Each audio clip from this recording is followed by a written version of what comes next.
Hey guys, I'm Becky from Book Bite Reviews, and today I'm doing the annotation tag video.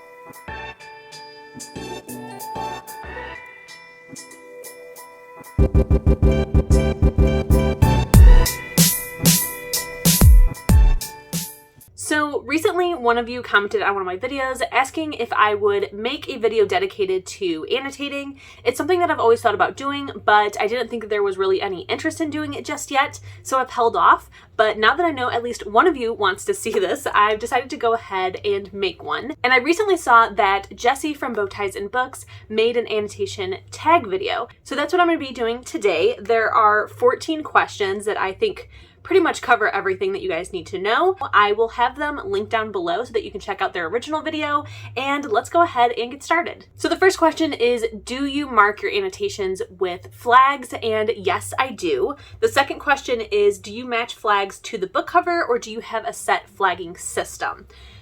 So yes, I will explain. So the first one I have is Carry On by Rowell.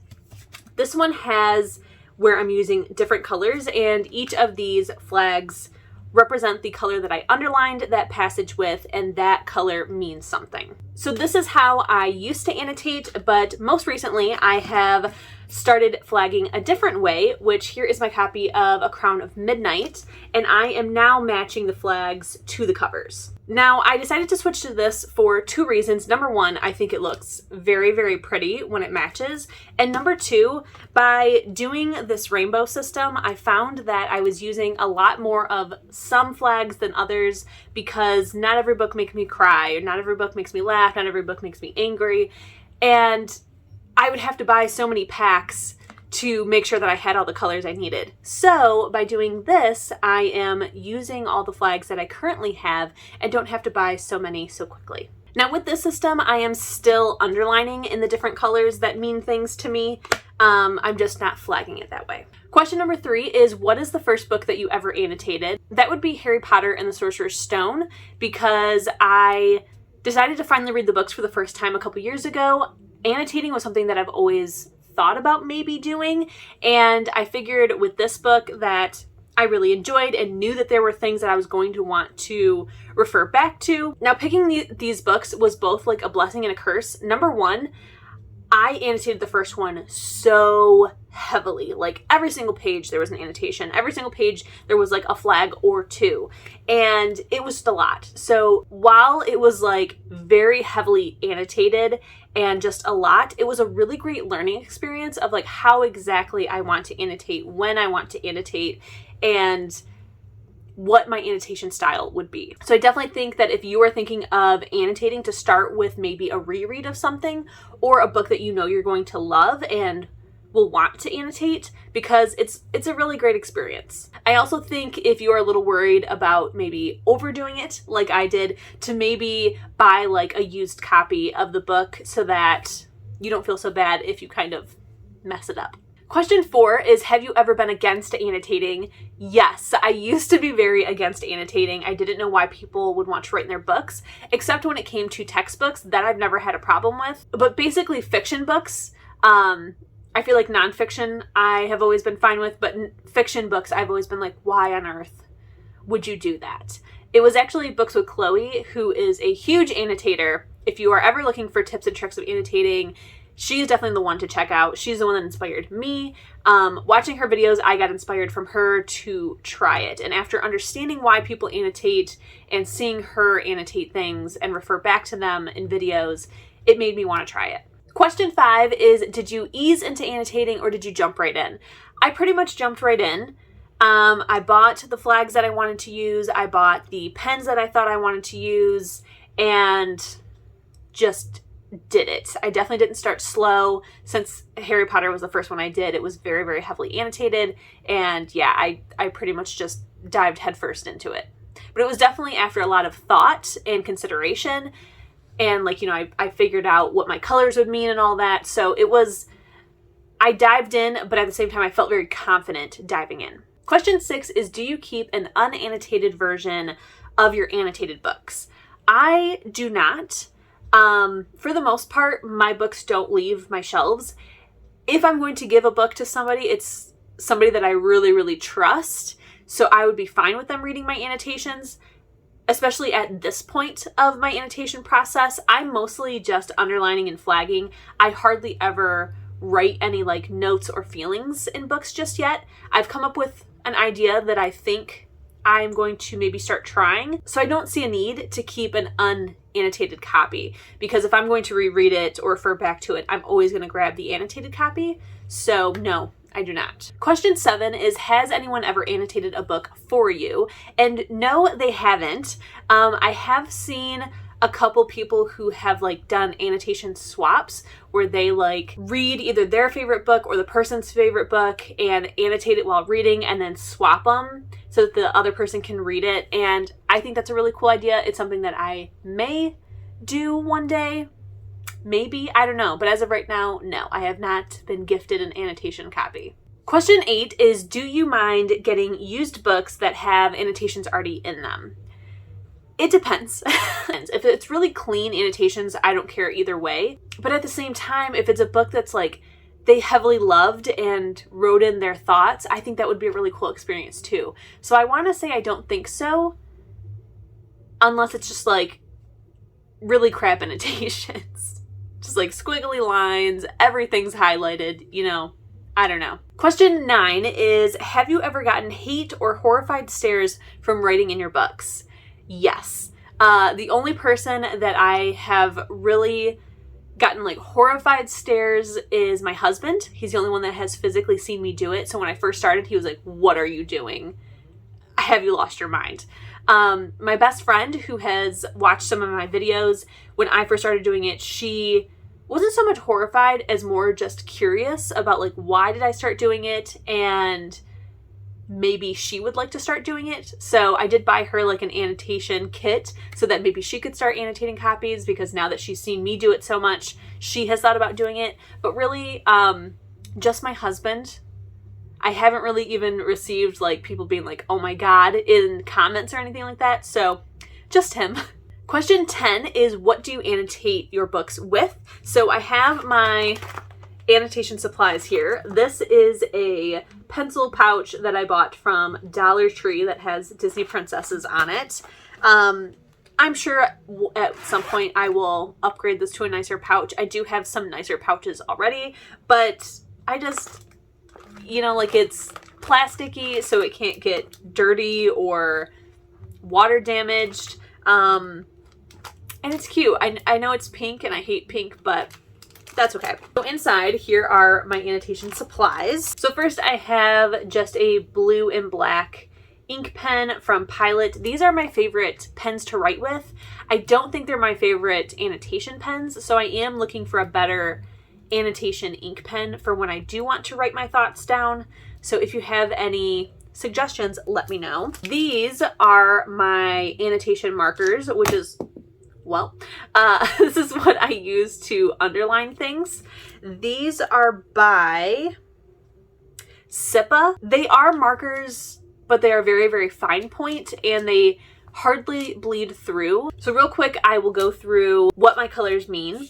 So I use pink instead of red, and pink is for anything that makes me angry, whether it be, you know, a character that's supposed to make me angry or a book I don't like that's making me angry. Orange is for plot points, anything suspicious, or if I'm reading a horror, anything that is disgusting. Yellow is for anything that makes me laugh or is funny. Green is for my favorite passages. Light blue is for anything sad or makes me cry. Dark blue is for any family or friendship passages that are like really, really cute. Like, you know, when a character like finds their tribe, their circle. This color is used a lot in like ACOTAR books. And then the last color is purple, which is for any kind of really cute romance scenes. Probably purple and green are my most used because you guys know that I really hate to read a book that has zero romance in it. So my favorite scenes are usually romance ones. So it's kind of back and forth of like, is this a cute romance scene or is this one of my favorite scenes? Something I absolutely love that happened. Then the other supplies I have are my flags. So as you can see, some colors are gone. I have many more packs up at my desk, but these are the ones I use. I prefer the ones that have points. And all of these supplies, by the way, are from Amazon. I will have them linked down below with my Amazon associate link. So using it will give me a couple of pennies.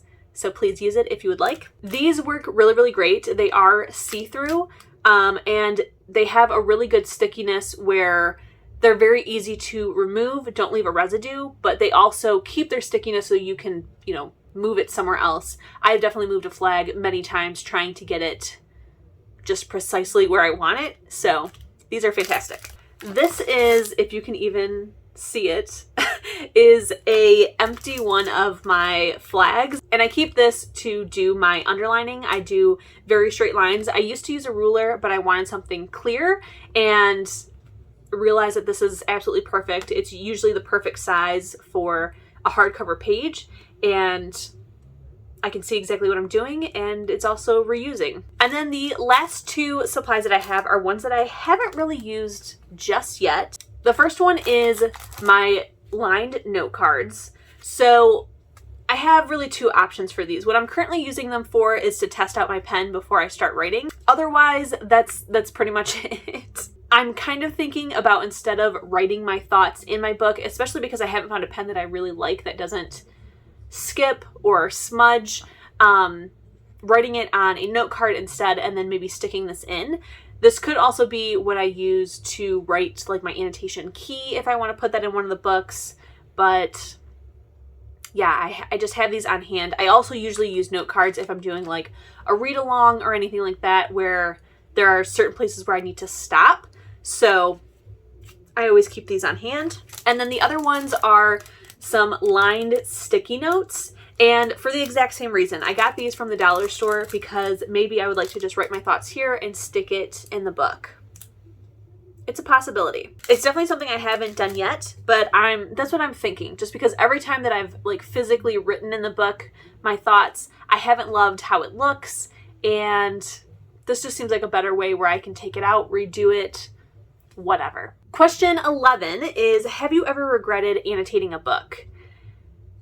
Not really. There's been maybe 2 times where I've read a book that I annotated that I ended up not liking, so I donated the copy. I didn't regret so much the annotation of it because, like I said, I do very clean, crisp lines, not a whole lot of writing in the books and stuff like that, so I don't think anyone would be upset getting my used annotation copy.